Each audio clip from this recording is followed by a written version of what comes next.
Hello दोस्तों, स्वागत है आपका अपने YouTube channel only study centre 2.0 में।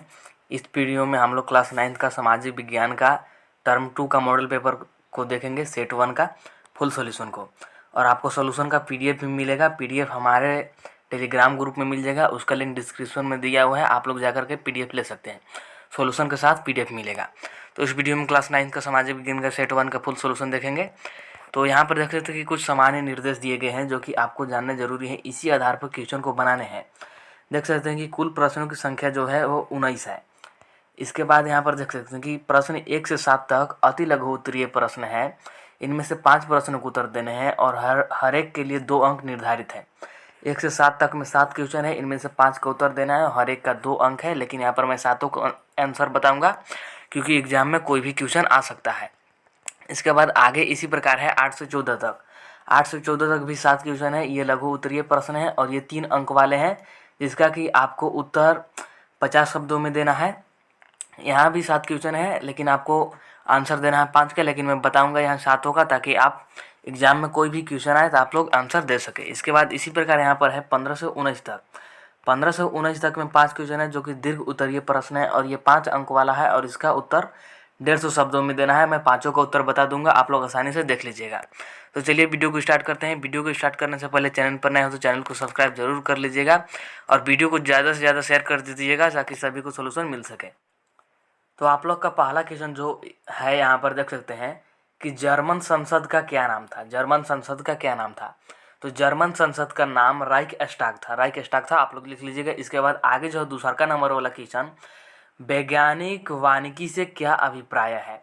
तो वैज्ञानिक वानिकी वन विभाग के नियंत्रण में वृक्ष काटने की वह प्रणाली जिसमें प्राकृतिक वनों को काटकर उनके स्थान पर नए पेड़ लगाए जाते हैं, इसी को वैज्ञानिक वानिकी कहा जाता है। इसी प्रकार आगे जो आपका तीसरा नंबर वाला क्वेश्चन है कि निर्धनता के किन्हीं 2 मुख्य आयामों को लिखे। तो निर्धनता के 2 मुख्य आयाम निम्नलिखित है। पहला शहरी निर्धनता है और दूसरा है ग्रामीण निर्धनता। इसी प्रकार आगे चलते हैं तो आप लोग का चौथा क्वेश्चन है, यहाँ पर देख सकते हैं, सरकार बफर स्टॉक का निर्माण क्यों करती है? सरकार बफर स्टॉक का निर्माण क्यों करती है? तो बफर स्टॉक का इस्तेमाल कमी वाले क्षेत्रों में और समाज के गरीब वर्गों में बाजार की कीमत से कम कीमत पर अनाज के वितरण के लिए किया जाता है। इस कीमत को निर्मम कीमत भी कहते हैं। यह खराब मौसम में या फिर आपदा काल में अनाज की कमी की समस्या हल करने में भी मदद करता है। इसीलिए सरकार बफर स्टॉक का निर्माण करती है। आप लोग लिख सकते हैं। इसके बाद आगे है 5वां नंबर क्वेश्चन, अधिकार से आप क्या समझते हैं? तो अधिकार हमारे सामाजिक जीवन की अनिवार्य आवश्यकता है, जिसके बिना न तो व्यक्ति अपने व्यक्तित्व का विकास कर सकता है और न ही समाज के लिए उपयोगी कार्य कर सकता है। वस्तुतः अधिकारों के बिना मानव जीवन के अस्तित्व की कल्पना ही नहीं की जा सकती है। यह हो गया आपका 5वां का आंसर। इसी प्रकार आगे चलते तो 6ठा नंबर आप लोग का जो क्वेश्चन दिया गया है, मतदाता सूची क्या है? What is voter list? तो एक मतदाता सूची उन लोगों की सूची है जिन्होंने किसी विशेष क्षेत्राधिकार में विशेष चुनावों के लिए मतदान करने के लिए नामांकन किया है। भारत का चुनाव आयोग एक अस्थायी संवैधानिक निकाय है जो मतदाता सूची तैयार करता है और समय समय पर संशोधित करता है और सभी योग्य मतदाताओं को पंजीकृत करता है। इसी को हम लोग मतदाता सूची कहते हैं, यानी वोटर लिस्ट कहते हैं। आप लोग को मैं आसानी से समझा दे रहा हूँ ताकि आप लोग को कोई प्रॉब्लम ना हो। इसी प्रकार आगे जो 7वां नंबर वाला क्वेश्चन है कि भारत में किस प्रकार की जलवायु पाई जाती है? तो भारत में उष्णकटिबंधीय मानसून जलवायु पाई जाती है। अब चलते हैं तो आगे आप लोग का 8वां नंबर क्वेश्चन है जो कि सेक्शन बी में आ गए हम लोग। सेक्शन बी 3 नंबर वाला है और इसका लगभग 50 शब्दों में उत्तर देना है। तो जर्मनी में नाजीवाद के उदय के क्या कारण थे? तो जर्मनी में नाजीवाद के उदय का मुख्य कारण जर्मनी की आर्थिक मंदी, वाइमर गणतंत्र की असफलता, साम्यवाद का डर, यहूदियों की विरोधी नीति, जर्मन के संविधान की कमियां और हिटलर का व्यक्तित्व, ये सभी कारण थे जिनसे जर्मनी में नाजीवाद का उदय हुआ। यहाँ पर जो भी कारण दिए गए हैं, इन्हीं कारणों से जर्मनी में नाजीवाद का उदय हुआ। इसी प्रकार आगे चलते हो तो 9वां नंबर वाला क्वेश्चन है कि बस्तर के लोगों ने अंग्रेजों के विरुद्ध विद्रोह क्यों किया? जो बस्तर के लोग थे, बस्तर एक जिला था, वहाँ के लोगों ने अंग्रेज़ों के विरुद्ध विद्रोह क्यों किए?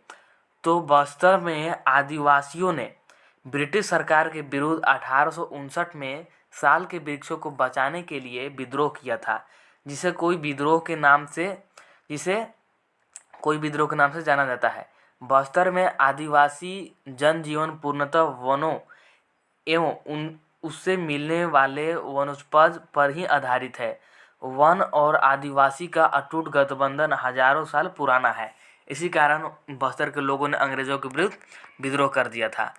इसके बाद आगे चलते तो 10 नंबर वाला क्वेश्चन यहाँ पर जो देख सकते हैं कि भारत में निर्धनता रेखा का आकलन किस प्रकार किया जाता है। जो आप लोग सुनते होंगे ना, APL BPL, उसी के आधार पर किया जाता है। तो इसका जो उत्तर है कि भारत में निर्धनता रेखा का आकलन करने के लिए आय या उपभोग स्तरों पर आधारित एक सामान्य पद्धति का प्रयोग किया जाता है। भारत में गरीबी रेखा की निर्धनता करते समय जीवन निर्वाह हेतु खाद्य आवश्यकता, कपड़ों, जूतों, ईंधन और प्रकाश, शैक्षणिक एवं चिकित्सा संबंधी आवश्यकताओं को प्रमुख माना जाता है। इसी प्रकार आगे चलते हैं तो 11 नंबर वाला क्वेश्चन है कि यहाँ पर देख सकते हैं, भारतीय खाद्य निगम यानी FCI किसानों से अनाज कैसे खरीदती है। तो भारतीय खाद्य निगम FCI अनाज को मूल्य समर्थन प्रदान करती है। गेहूं तथा चावल जैसे अनाजों से संबंधित खरीद नीति खुली है। इस नीति के अधीन भारत सरकार द्वारा निर्धारित समयावधि के भीतर तथा निर्धारित विधि दिष्टिया के अनुरूप किसानों द्वारा जितनी भी अनाज लाया जाता है उसे केंद्रीय पूल के लिए भारतीय खाद्य निगम सहित राज्य सरकार की एजेंसियों द्वारा न्यूनतम समर्थन मूल्य यानी MSP मिनिमम सपोर्ट प्राइस पर खरीद लिया जाता है। किसानों को न्यूनतम समर्थन मूल्य की तुलना में बेहतर मूल्य मिलने पर वे अपनी उपज को खुले बाजार में अर्थात निजी व्यापारियों को बेचने के लिए स्वतंत्र होते हैं। सरकारी एजेंसियों द्वारा खाद्यान्नों की खरीद करने का उद्देश्य यह सुनिश्चित करना है कि किसानों को उनकी उपज के लिए लाभकारी मूल्य मिले और उन्हें मजदूरी में बिक्री न करनी पड़ी। तो इस प्रकार से भारतीय खाद्य निगम किसानों से अनाज खरीदती है। इसके बाद आगे चलते हैं तो अगला नंबर क्वेश्चन है, यहाँ पर देख सकते हैं आगे 12 नंबर वाला क्वेश्चन है, चुनाव को लोकतांत्रिक मानने का विभिन्न आधार क्या है। चुनाव को लोकतांत्रिक मानने का विभिन्न आधार क्या है। चुनाव लोकतंत्र का आधार है। चुनाव के बिना लोकतंत्र की परिकल्पना भी नहीं की जा सकती है।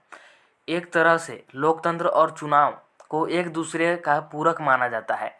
चुनाव में अपने मतदान की शक्ति का प्रयोग करके एक नागरिक कई बड़े परिवर्तन ला सकता है और इसी के कारण लोकतंत्र में प्रत्येक व्यक्ति को उन्नति का समान अवसर प्राप्त होता है। लोकतंत्र में चुनाव का बहुत ज़्यादा महत्व है। लोकतंत्र में चुनाव बहुत ज़्यादा महत्व रखता है, यानी चुनाव करके ही हम लोग सरकार बनाते हैं इत्यादि। इसके बाद आगे चलते हैं तो 13 नंबर जो क्वेश्चन यहाँ पर देख सकते हैं, संवैधानिक उपचार का अधिकार से आप क्या समझते हैं।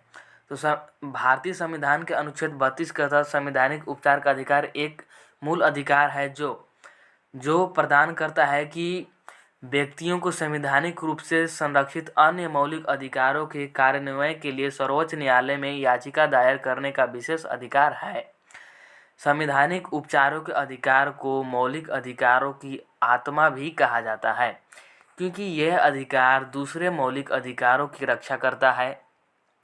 डॉक्टर भीमराव अंबेडकर ने इसे संविधान की आत्मा कहा है। इसे भी आप लोग याद रख लीजिएगा कि संविधान की आत्मा किसने कहा था, डॉक्टर भीमराव अंबेडकर ने। और किसे, तो संवैधानिक उपचार को, क्योंकि यह क्वेश्चन आ सकता है, जिसमें भारतीय नागरिकों के मौलिक अधिकारों के उचित संरक्षण देने के लिए महत्वपूर्ण कानूनी लेख दिए गए हैं।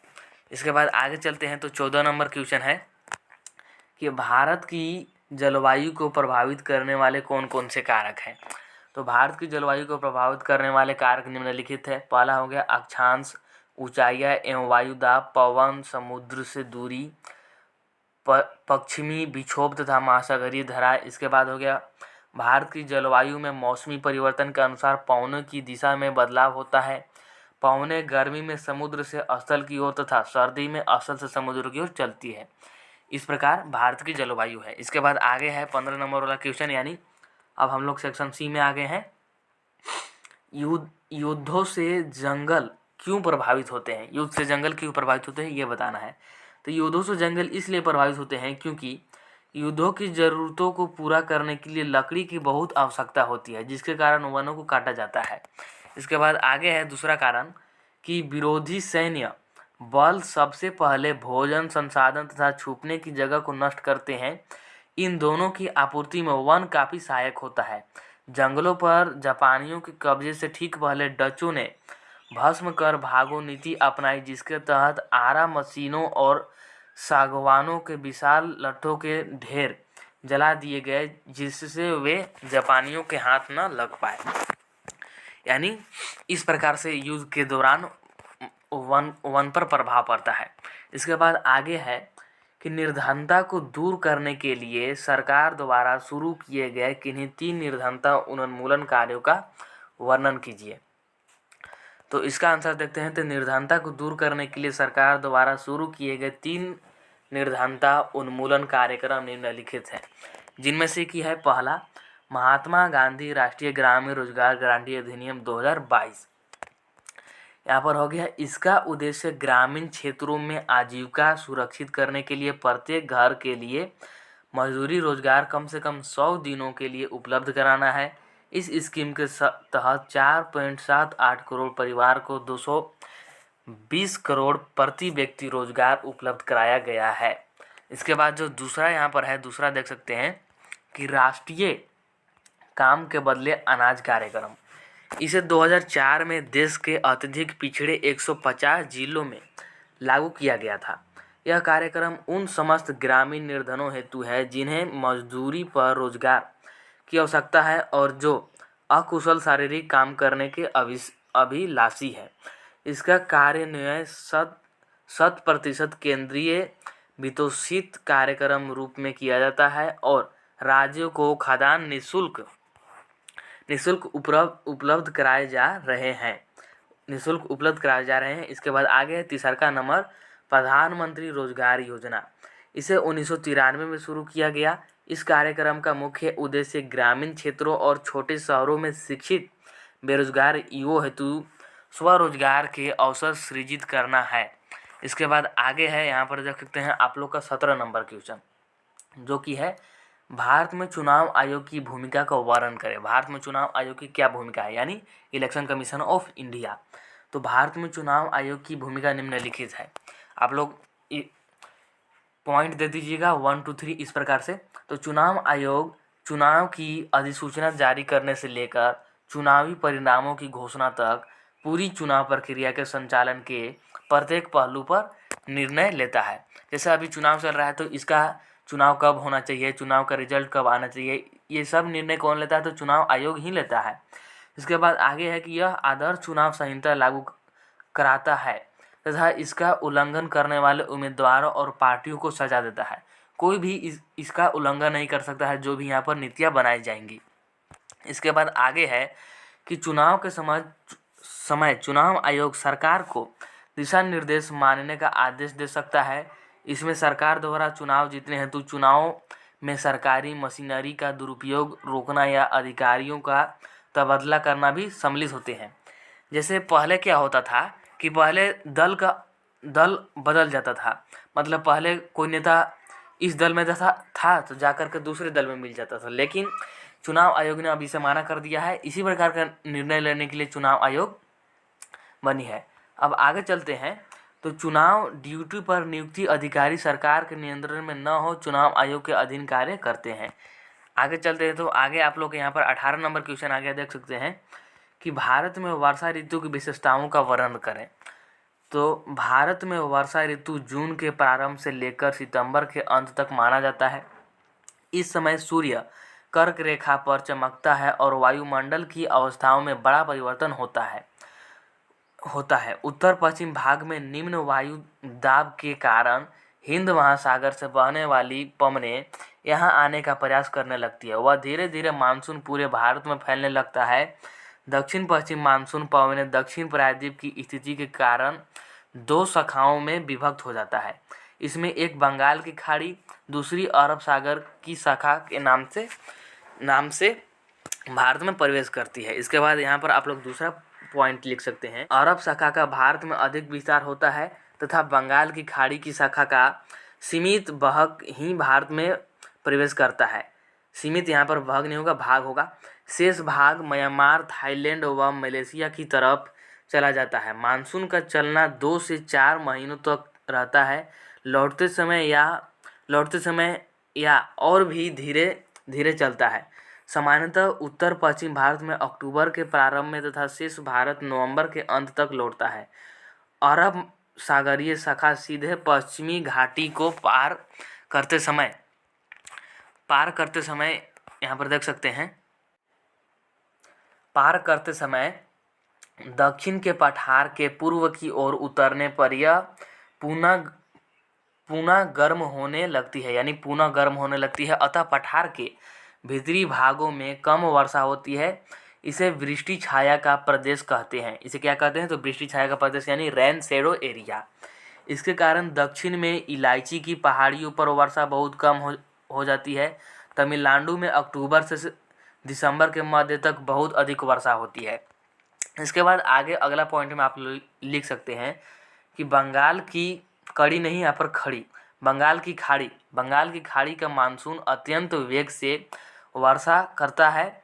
इस मानसून की एक शाखा खासी पहाड़ियाँ से टकराती है, जहाँ से 1500 मीटर की ऊंचाई तक उठाना पड़ता है। अतः यहाँ स्थित चेरापुरी मासिनराम के निकट भारी वर्षा होती है। 1958 में मासिनराम में 1392 सेंटीमीटर वर्षा हुई थी। इस मानसून की विशेषता यह है कि पश्चिम की ओर बढ़ने पर यह शुष्क हो जाता है एवं वर्षा की कमी होती जाती है। इसके बाद आगे आप लोग का 19 नंबर वाला क्वेश्चन है, यहाँ पर देख सकते हैं ग्राफ वाला क्वेश्चन है। तो ग्राफ वाला क्वेश्चन मैं इस वीडियो में नहीं बनाऊंगा। ग्राफ वाला क्वेश्चन आप लोग का मैं एक अलग से वीडियो बनाऊंगा जिसमें कि तीनों सेट का एक ही वीडियो में बना दूंगा और उसमें अच्छी तरीके से समझा दूंगा। इस वीडियो में इतना ही।